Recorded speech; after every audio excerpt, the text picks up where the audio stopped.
Γεια σας, παιδιά! Τι λέει, παιδες? Είμαστε εδώ στο Βουκουρέστι, μπροστά από το δεύτερο μεγαλύτερο διοικητικό κτίριο του πλανήτη, το οποίο την χάνει να είναι και το βαρύτερο κτίριο του κόσμου.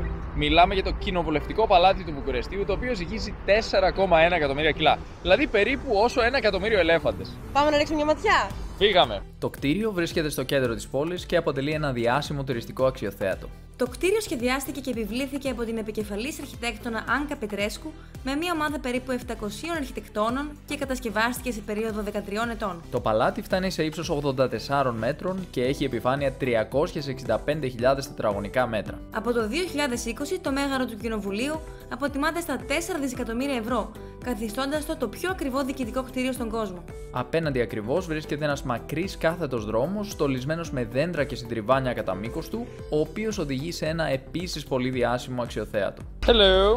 Hello! Τι γίνεται εδώ? Εδώ βλέπουμε ένα συντριβάνι. Έχει πολλά συντριβάνια η πόλη. Και έχουν διάφορα σχήματα έτσι που κάνουν το νερό. Ναι. Λες και δίνουν παράσταση είναι. Πολύ ρυθμικό, να πούμε. Είμαστε εδώ ουσιαστικά, έχουμε από πίσω μας το κοινοβουλευτικό παλάτι και θα κινηθούμε τώρα προς την παλιά πόλη.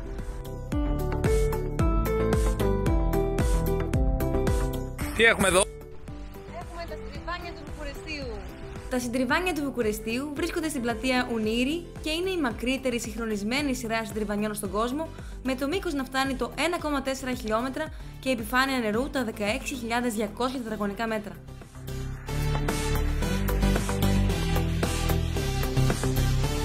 Στο ίντερνετ μπορείτε να βρείτε τα ωράρια που τα συντριβάνια χορεύουν στο ρυθμό της μουσικής.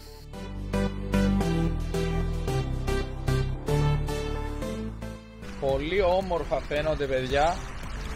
Έχουν ένα πολύ ωραίο μηχανισμό και πάνε ρυθμικά. Κάθε ένα έχει το ρόλο του εδώ. Πληροφορηθήκαμε επίσης ότι το βράδυ υπάρχει σοου με φώτα εδώ σε αυτό το συντριβάνι. Άρα θα επιστρέψουμε το βράδυ να δούμε αν όντως ισχύει. Πριν όμως επιστρέψουμε, θέλουμε πρώτα να σας δείξουμε πώς φαίνονται κάποια κεντρικά στενά κατά τη διάρκεια της ημέρας.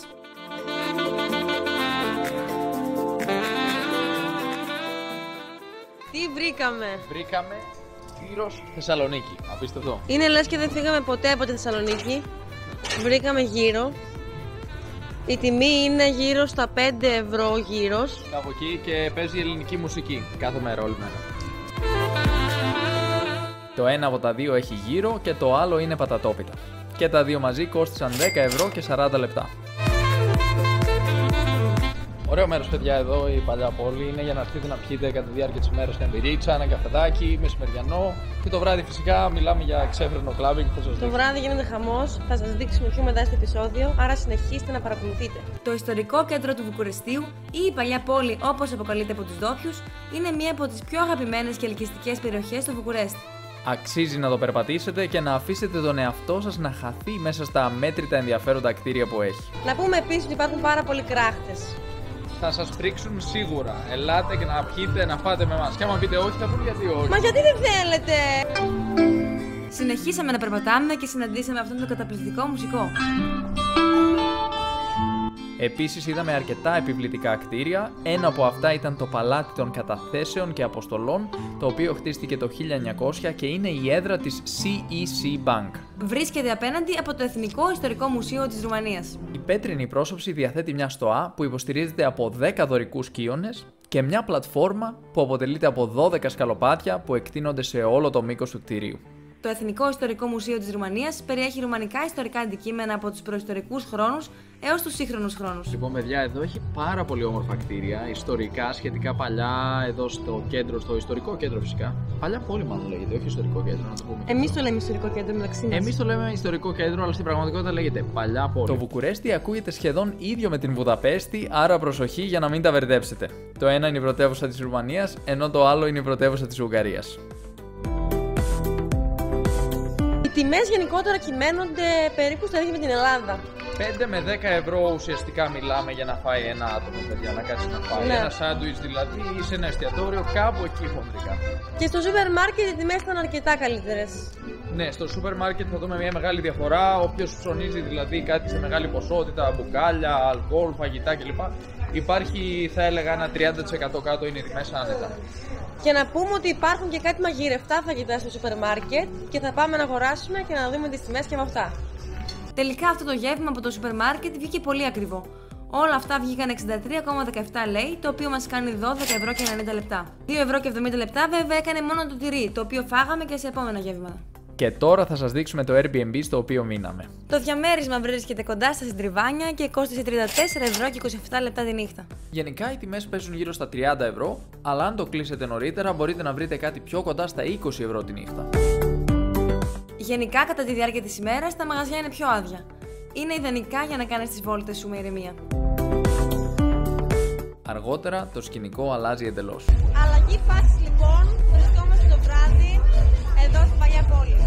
Φωτάκια παντού, χορεύτριες και πολλοί κόσμος που απολαμβάνει αυτή την όμορφη βραδιά. Είτε αναζητάτε ένα χαλαρό μπαρ με χαλαρή ατμόσφαιρα, είτε ένα νυχτερινό κέντρο διασκέδασης με ζωντανή μουσική και DJs, είναι πιθανό να βρείτε κάτι που ταιριάζει στο στυλ σας. Τα κλαμπ στο Βουκουρέστι συνήθως παραμένουν ανοιχτά μέχρι τις πρώτες πρωινές ώρες, συνήθως μέχρι τις 5 ή τις 6 το πρωί. Ορισμένα κλαμπ ενδέχεται να παραμείνουν ανοιχτά ακόμη και αργότερα, ανάλογα με την ημέρα της εβδομάδας και τις εκδηλώσεις που λαμβάνουν χώρα.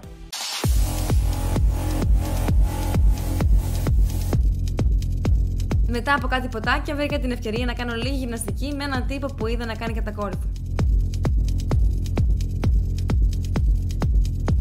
Το οποίο σύντομα εξελίχθηκε σε επίδειξη ευληγησίας και δύναμης.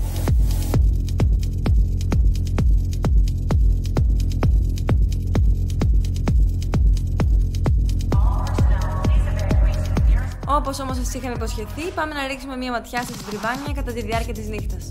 Δεν ξέρω τι να πω. Δεν ξέρει τι να πει. Είμαι λίγο αμήχανη. Να βοηθήσω. Πες, είμαι χαζή. Δεν είμαι χαζή. Ξέρει τι να πει τελικά όταν βλέπει. Ωραία, πάμε. Λοιπόν, γυρίσαμε εδώ πέρα στην Τριβάνια του Βουκουρεστίου και τα φώτα είναι εκπληκτικά. Όντως λοιπόν τη νύχτα υπάρχουν φωτάκια, το επιβεβαιώνουμε εμείς και θα σας δείξουμε και από πάνω πώς φαίνονται. Τα Συντριβάνια του Βουκουρεστίου δεν είναι μόνο όμορφα και εντυπωσιακά, αλλά προσφέρουν και μια ματιά στην συναρπαστική ιστορία και τον πολιτισμό της πόλης. Μετά από την βόλτα στα Συντριβάνια μας άνοιξε η όρεξη και είπαμε να πάμε να φάμε κάτι. Και τι είναι αυτό που θα φάμε? Είναι ένα αράδικο.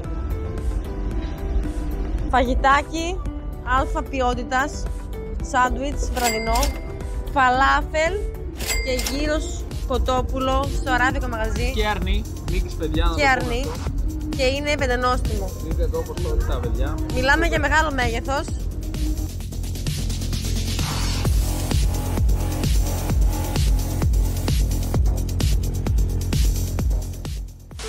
Όντως λοιπόν το βράδυ στο Συντριβάνι. Στο λιμάνι. Στο λιμάνι του Βουκουρεστίου. Έχει φωτάκια, πλοία, εδώ. Κατ!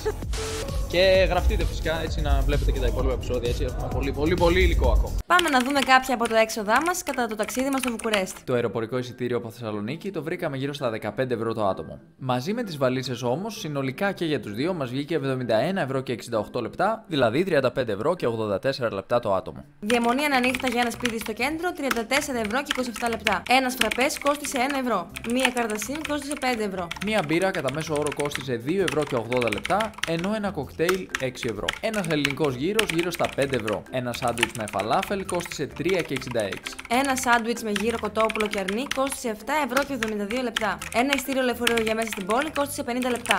Το τρένο για να πάμε στον επόμενο προορισμό μας, τον Μπρασόφ, κόστισε 5 ευρώ και 80 λεπτά. Μην ξεχάσετε να εγγραφείτε στο κανάλι και να πατήσετε το κουμπί του like αν σας αρέσει το βίντεο και τα λέμε την επόμενη φορά.